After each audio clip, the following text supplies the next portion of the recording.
आज की इस वीडियो में हम लोग हिंदी का प्रीवियस ईयर क्वेश्चंस का एमसीक्यू क्वेश्चन देखेंगे। तो वीडियो को स्टार्ट करते हैं। क्वेश्चन जो है 2024 का है, ठीक है। तो इसका पैराग्राफ यहाँ से यहाँ तक पढ़ लीजिएगा। पैराग्राफ पढ़ने के बाद ही क्वेश्चन को बनाया जाता है, ठीक है, खासकर पैसेज वाला। तो पहला इसका पैसेज यहाँ से यहाँ तक रीड कर लीजिएगा। उम्मीद है आपने पैसेज को रीड कर लिया होगा। अब हम लोग एमसीक्यू क्वेश्चन बनाते हैं। तो पहला क्वेश्चन क्या है, स्वावलंबन का क्या अर्थ होता है। तो पैसेज को अगर आपने पढ़ा होगा तब आपको समझ में आ गया होगा। स्वावलंबन का अर्थ होता है अपना सहारा स्वयं बनना, ठीक है। उस टाइप से परावलंबी क्या होता है, दूसरों पर आश्रित होना। क्वेश्चन नंबर 3 क्या है, दुख पीड़ा और मान सम्मान का महत्व कौन समझ सकते हैं, जो आत्मनिर्भर व्यक्ति होते हैं। Option number D.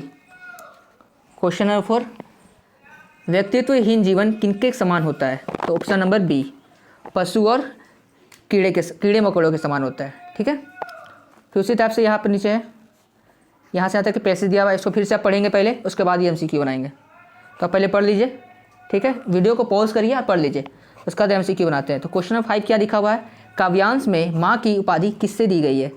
तो काव्यांश में जो माँ की उपाधि है वो भारत को दी गई है, इसलिए हम लोग भारत को भारत माता कहते हैं, ठीक है। तो ऑप्शन नंबर डी हो गया। क्वेश्चन नंबर 6 क्या बोल रहा है, कवि ने माँ को कितनी भुजाओं वाली कहा है।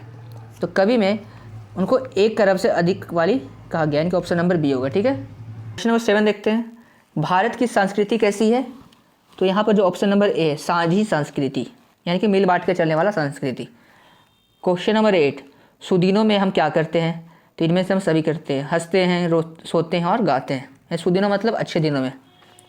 क्वेश्चन ऑप्शन नंबर 9, कौन सा वाक्य सकर्मक क्रिया है। तो इसका क्या होगा, सीता पत्र लिखती है, यह क्या होगा इसका सकर्मक क्रिया। क्वेश्चन नंबर 10, डैश आज वर्षा होती, सही अव्यय पद को चुने, जिसका होगा काश, ठीक है। क्वेश्चन नंबर 11, खूब मन लगाकर पढ़ो, डैश परीक्षा में प्रथम आओ। तो इसका तो इजी है, ताकि, बी नंबर। क्वेश्चन नंबर 12, जो गुणी होता है उसे सब चाहते हैं, ये किस प्रकार का वाक्य है। तो ये एक मिश्र वाक्य है, option number C. Question number 13, नवरत्न कौन सा समास है। तो नवरत्न द्विगु समास है, option number C. Question number 14, Ram से पढ़ा नहीं जाता, ये कौन सा वाच्य है।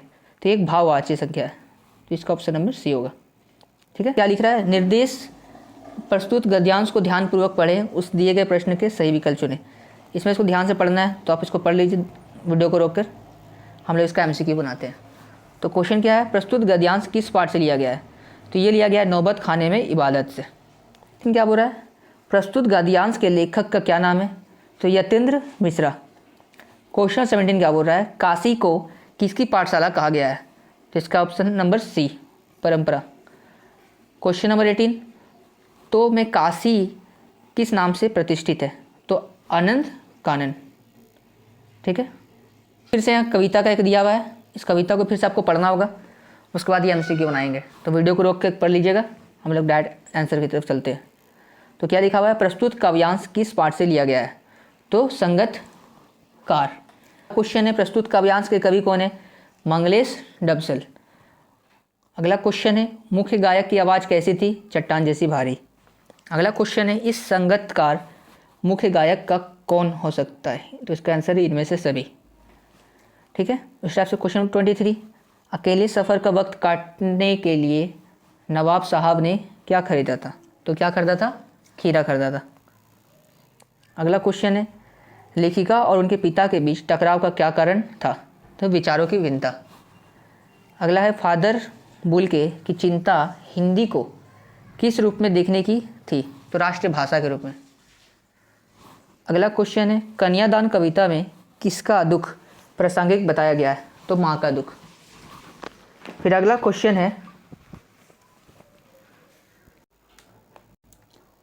है, परशुराम के क्रोध को किसने शांत करने का प्रयास किया। तो श्री राम ने। फिर से अगला क्वेश्चन है, भोलानाथ और उसके साथियों द्वारा बिल में पानी डालने से क्या निकल आया। तो क्या निकल आया था, सांप निकल आया था। अगला क्वेश्चन है, जॉर्ज पंचम के लत कहाँ स्थित। तो इसका दिल्ली है। अगला क्वेश्चन है, कटाव को हिंदुस्तान का क्या कहा जाता है। तो स्विट्जरलैंड कहा जाता है। अब हम लोग 2023 का एमसीक्यू देखते हैं, यानी कि 2023 के एग्जाम में जो क्वेश्चन आया था उसका एमसीक्यू देखते हैं। यहाँ पर एक पैसेज दिया हुआ है, इसको आप यहाँ पर रीड कर लेंगे वीडियो को रोककर, उसके बाद ही बनाइएगा, तभी आपको ज़्यादा समझ में आएगा, ठीक है। पहला क्वेश्चन क्या है, गाछ बिरछ का क्या अर्थ होता है? तो गाछ बिरछ का अर्थ होता है पेड़ पौधे।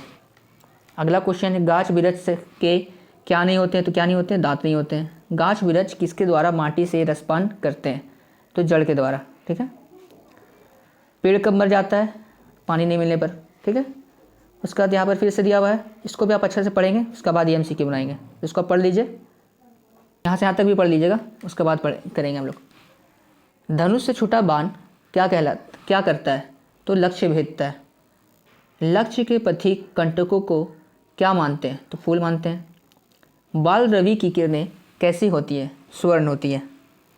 कहाँ तक पहुँचे बिना पथिक को विश्राम नहीं मिलता? लक्ष्य। ठीक है। अब व्याकरण है, व्याकरण देखते हैं। जिस वाक्य में कर्ता और क्रिया उपस्थित हो वह कौन सी क्रिया कहलाती है? अकर्मक क्रिया। ठीक है। अगला है बच्चा पुस्तक पढ़ा रहा है, कौन क्रिया है? सकर्मक क्रिया। ठीक है। किसान खेत जोत रहा है, या किस इसमें क्रियापद कौन है? तो जोत रहा है। जोत रहा है क्या है? क्रियापद है। कौन सा वाक्य अकर्मक क्रिया का उदाहरण है? रमेश हंस रहा है। क्वेश्चन नंबर 13 क्या है? अंबर का एक अर्थ होता है वस्त्र और दूसरा क्या होता है? दूसरा होता है आकाश। अगला है निम्न में से कौन श्वेत का अनेकार्थी शब्द नहीं है? तो श्याम। ठीक है। अगला है निम्न में से कौन सा शब्द समुच्चय बोधक अवयव शब्द है? अथवा। क्वेश्चन 16 क्या बोल रहा है? पता नहीं वह डैश चल गया सही अवयव पद चुने। इसका आंसर होगा कब। अगला है शिक्षक चाहते हैं कि उनके विद्यार्थी अच्छे बने, या कौन वाक्य है? या मिश्र वाक्य है।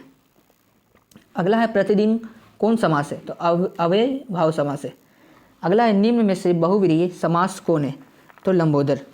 अगला है पक्षी आकाश में उड़ेंगे, यह कौन वाच्य है? तो यह है कृत्यवाच्य। अब किताब से है तो इसका यहाँ का पैसेज पढ़ लीजिएगा, उसके बाद क्वेश्चन देखते हैं। बाल गोविंद भगत का बेटा कितना था? तो एक था। अगला है बाल गोविंद भगत का बेटा कैसा था? सुस्त और बोधा सा।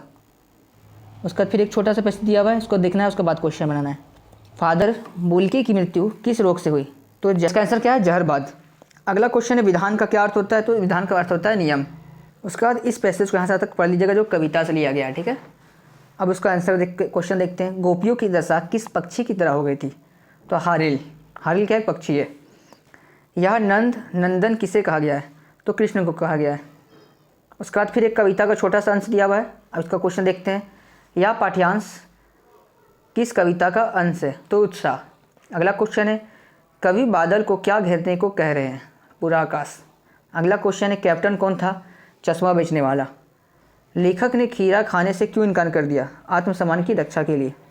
अगला है बिस्मिल्लाह खां क्या बजाते थे? तो बिस्मिल्लाह खां शहनाई बजाते थे। लेखिका मन्नू भंडारी का बचपन किस शहर में बीता? तो अजमेर में। अगला क्वेश्चन है परशुराम के गुरु कौन थे? तो शिव थे। अगला क्वेश्चन है शिव नागार्जुन मैथिली में किस नाम से प्रतिष्ठित है? तो यात्री। अगला क्वेश्चन है मृग तृष्णा का अर्थ क्या है? तो छलावा। मुख्य गायक की आवाज़ कैसी थी? चट्टान जैसी भारी। अगला है भोलेनाथ के सिर में क्या थी? तो लंबी लंबी जटाएं। यानी कि भोलेनाथ के सिर पर क्या थी? तो लंबी लंबी जटाएं थी। कच्ची कभी कभी बच्चे किसका जुलूस निकालते थे? तो बारात का। अगला है जॉर्ज पंचम की लाट कहाँ स्थित थी? तो दिल्ली में। अगला है गंगटोक नगर किस राज्य की राजधानी है? तो सिक्किम की। अब हम लोग 2022 का जो MCQ क्वेश्चन उसको देखते हैं। फिर से इस पैसेज को आप पूरा पढ़ लीजिएंगे, उसके बाद ही क्वेश्चन बनाएंगे। ठीक है। तो पहला क्वेश्चन है साहस की ज़िंदगी सबसे बड़ी क्या होती है? तो साहस की ज़िंदगी सबसे बड़ी ज़िंदगी होती है। अगला क्वेश्चन है जनमत की उपेक्षा करके जीने वाला आदमी दुनिया की असली क्या होती है? ताकत। ठीक है। अगला क्वेश्चन है किस मनुष्य की पहली पहचान यह है कि या किसी के बारे में कोई चिंता नहीं करता? तो इसका होगा साहसी। अगला क्वेश्चन है जनमत शब्द कौन सा समास है? तो तत्पुरुष। अगला क्वेश्चन है अड़ोस पड़ोस को देख कर चलना या कैसा जीवन है? तो यह साधारण जीवन है। उसके बाद फिर से एक छोटा सा कविता टाइप का पैसेज है, इसको पढ़ लीजिएगा। उसी का आगे का सेक्शन यहाँ पर भी है, इसको भी पढ़ना है, उसके बाद ही MCQ बनाएंगे। ठीक है। क्या है हंस लो 2 क्षण खुशी मिली वरना जीवन भर क्या है? तो क्या है? क्रंदन। अगला है दूर तालक किसकी गाथा है? तो धरती की। अगला है नील गगन का एक शब्द क्या होगा? तो नीलांबर। खिलता फूल क्या हो जाता है? मलान। क्वेश्चन है जब सावन घन घिर जाते हैं तब कौन छिप जाते हैं? तो शशि। ठीक है, अब व्याकरण क्वेश्चन है 11 नंबर। निम्न में से किस वाक्य में अकर्मक क्रिया है? तो बच्चे खेल रहे हैं।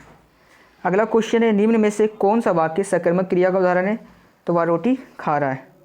अगला क्वेश्चन है गुरु का एक अर्थ होता है शिक्षक और दूसरा क्या होता है? भारी। ठीक है, अगला है निम्न में से कौन सा श्वेत का अनेकार्थिक शब्द है? तो इसका आंसर है श्याम। अगला है आजीवन कौन समास है? अव्ययभाव। अगला है रचना के आधार पर वाक्य के कितने भेद होते हैं? तो 3 भेद होते हैं। अगला क्वेश्चन है मेरी इच्छा है कि मैं डॉक्टर बनूं, या कौन सा वाक्य है? तो ये संयुक्त वाक्य है। अगला है पिताजी के द्वारा अखबार पढ़ा गया, या कौन सा वाच्य है? तो कर्मवाच्य है। अगला है विद्यालय घर के डैश है, सही अव्यय पद को चुने, तो इसका होगा निकट। अगला है वाच्य कितने प्रकार के होते हैं? तो वाच्य 3 प्रकार के होते हैं। उसके बाद यहाँ पर कविता का कुछ अंश दिया हुआ, इसको पढ़ेंगे, उसके बाद फिर क्वेश्चन बनाते हैं। उपयुक्त पद्यांश के कवि कौन है? तो नागार्जुन। फसल किसका जादू है? तो नदियों के पानी का। फसल किसका गुणधर्म है? मिश्रित मिट्टी का। फसल किसका रूपांतर है? सूरज की किरणों का। सूरदास की काव्य भाषा है ब्रज भाषा। ठीक है, अगला है गोपियों ने किसे भाग्यवान कहा है? तो उद्धव को। अगला है उत्साह कविता में कवि ने किसे गरजने को कहा है? बादल को। अगला है विकल उन्मन थे, उन्मन पंक्ति किस कविता की है? तो उत्साह कविता की है। उसका एक कहानी का छोटा सा आपको पैसेज दिया हुआ है, इसको पढ़ना है, उसके बाद ही क्वेश्चन बनाना है। ठीक है, तो आपको पढ़ना भी है, उसके बाद ही एमसीक्यू बनाएगा, तभी प्रैक्टिस होगा, नहीं तो फिर केवल आप वीडियो को देखिएगा और भूल जाइएगा। तो क्वेश्चन क्या है? प्रस्तुत गद्यांश का लेखक कौन है? तो स्वयं प्रकाश। अगला है हलदार साहब को क्या अच्छा नहीं लगा? तो पान वाले के द्वारा एक देशभक्त का मजाक उड़ाना। अगला है 31 नंबर, बूढ़ा मरियल सा लंगड़ा आदमी कौन था? तो कैप्टन था। अगला है कैप्टन क्या काम करता था? तो चश्मा बेचता था। अगला है बाल गोविंद भगत किस प्रकार का पाठ है? तो रेखा चित्र है। अगला है बाल गोविंद भगत किस कद के आदमी थे? तो मंझोले थे। बाल गोविंद भगत साहब किनको मानते थे? तो कबीर को। अगला है बाल गोविंद भगत की संगति साधना का चरम उत्कर्ष किस दिन देखा गया? जिस दिन उनका बेटा मरा। उसके बाद फिर यहाँ पर एक गद्यांश दिया हुआ है, उसको आपको पढ़िए पहले, उसका आगे क्वेश्चन देखते हैं। तो क्वेश्चन क्या है? प्रस्तुत गद्यांश के लेखक कौन है? तो शिव पूजन सहाय। अगला क्वेश्चन है कड़वा तेल किस तेल को कहते हैं? तो सिंपल है, तीसी तेल को नहीं, यहाँ पर कड़वा तेल किसको कहते हैं? तो सरसों के तेल को कहते हैं, तीसी के तेल को नहीं कहते, गलत है। अगला क्वेश्चन है लेखक की माँ काजल कहाँ लगाती थी? तो नाभि और लीलाट पर। अगला है लेखक किसकी गोद में सिसकते बाहर निकले थे? तो बाबूजी की गोद में। तो 2022 तक ही एमसीक्यू क्वेश्चंस आते थे पहले, उससे पहले तो एमसीक्यू क्वेश्चंस नहीं आते थे। तो हम लोगों ने आज 2022, 23 और 24 का एमसीक्यू क्वेश्चन देखा हिंदी का।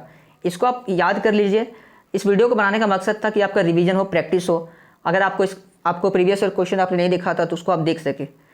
इसको आप अच्छे से देख लीजिए। इसके बाद मैं आपको सब्जेक्टिव क्वेश्चन भी लाऊंगा और इसी तरह हम इंग्लिश का, एसएसटी का, साइंस का भी जल्दी लाएंगे। ठीक है, तो उम्मीद है कि आपको वीडियो अच्छा लगा होगा। तो दोस्तों के साथ शेयर करना ना भूलें। धन्यवाद।